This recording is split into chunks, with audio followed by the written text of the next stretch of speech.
Soon, Thomas and Murdoch had gotten into position. "All right, here we go," said Thomas, and he and Murdoch soon began taking Rebecca away. Suddenly, the low rumbling sound of the diesel was beginning to trail behind Thomas. "Murdoch, Rebecca, we're being followed!" cried Thomas. Then there was trouble. The old coupling between Thomas and Rebecca suddenly snapped. Murdoch and Rebecca shot backwards. But then they disappeared through the tunnel. Suddenly, the tunnel began caving in on itself. "I need to act fast!" cried Thomas. Just as the tunnel caved in on itself, Stepney and the other engines had arrived at the tunnel. But it had collapsed in on itself. "Oh no!" cried Dennis. "The tunnel has caved in on itself!" Stepney looked. "Thomas!" he called. But Thomas had already gone back to Sodor before the tunnel had caved in on itself. "Oh no!" said Stepney. "We're going to have to find another way back." But even though they had given up hope, the engines fought through, trying to find another way back to Sodor. But then, the engines heard a noise. "What's that noise?" said Stepney. "What does it sound like?" said Dennis. "It sounds sort of like a whistling noise of some sort," said Stepney. Suddenly, green pieces began flowing everywhere. "Whoa! Whoa, look at those!" cried Stepney. "What are those?" said Arthur. Pieces of debris then started building in front of Stepney and magically molded together. Stepney gasped at who had formed in front of him from the pieces. It was Duck. "No way," cried Stepney. "That's impossible." "No, it isn't," laughed Duck. "How are you guys doing?" Dennis and Arthur were pleased.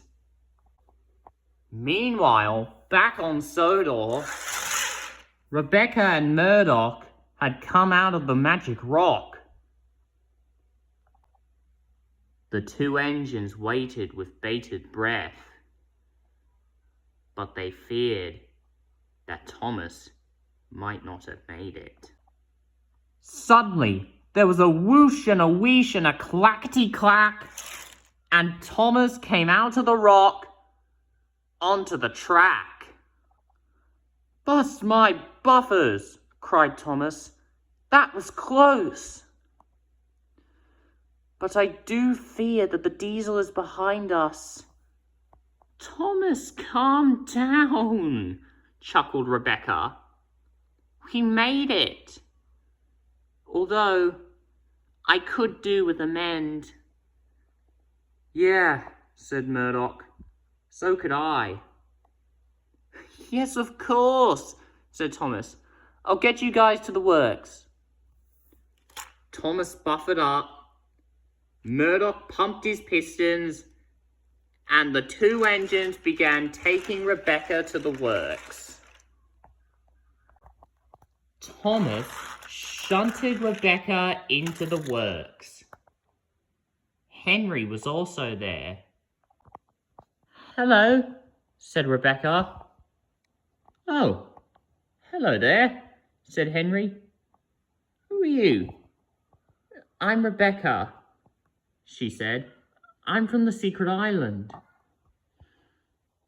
"The secret island?" said Henry. "Yes, Henry, the secret island," said Thomas. "But, Thomas, what about Stepney and the others? Aren't you going to leave them there?" No, Rebecca. I have to go back for them, but I don't know how. I can help, said Henry. I'm practically almost finished. And I can now at least move, so perhaps I could help you. Very well. Come on, Henry, said Thomas. And the two engines puffed away. Thomas and Henry began quickly puffing towards the junction that led to the ditch that would lead to the secret island. But soon, Diesel 10 was hot on their heels. Follow me, Henry, cried Thomas, and he crashed through the fence. Henry quickly followed. All right, Henry, said Thomas. Follow me. Thomas, are you sure this is a good idea? Trust me, Henry, said Thomas. Woo! And Thomas was gone. Thomas? Thomas! Cried Henry. Go through the tunnel, Henry! Cried Thomas from inside. It'll take you to the island! All right, said Henry. Whoa, whoa, whoa! All right, let's move.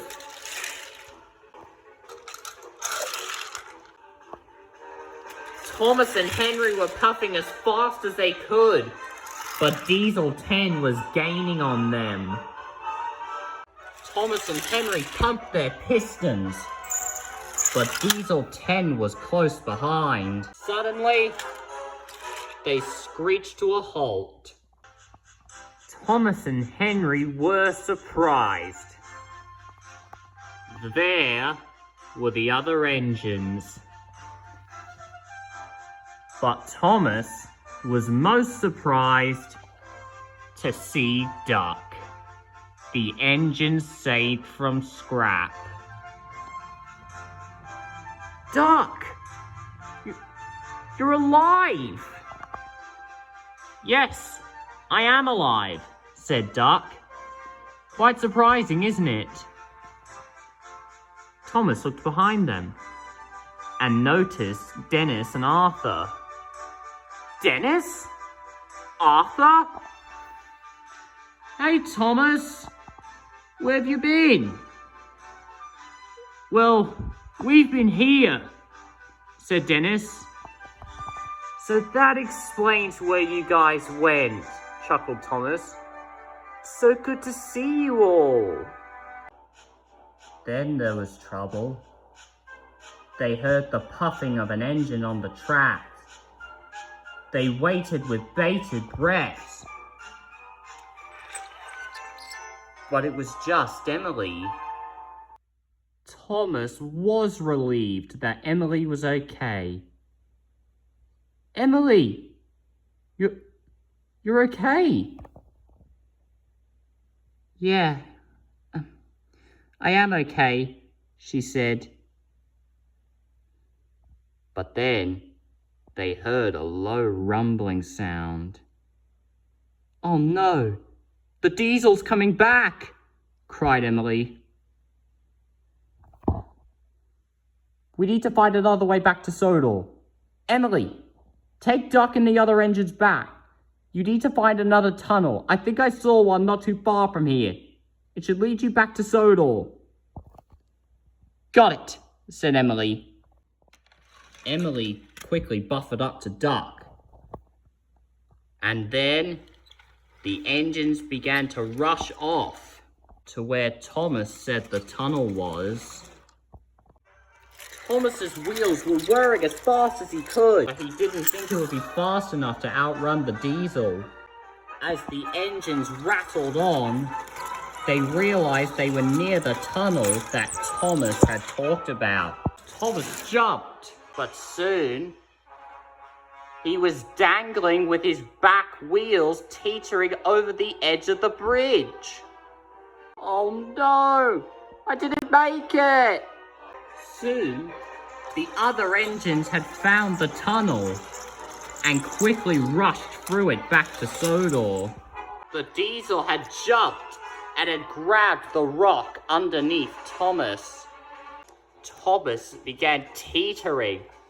Rocks began to drop underneath him. They flew past the Diesel. He was still holding on to the cliff face. Henry quickly puffed as fast as he could. He was determined to save Thomas. Henry slowly edged onto the bridge. There was Thomas with his back wheels teetering over the bridge. But Henry knew what he had to do. "Just hold still, Thomas," he said. Slowly, Henry buffered up to Thomas. "Okay, on 3. 1, 2, 3. Henry's wheels screeched and sparks sprayed. But he struggled on.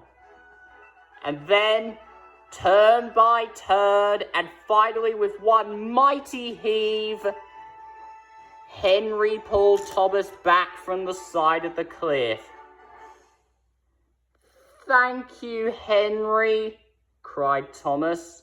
Suddenly, Diesel 10 noticed a giant rock coming close to him.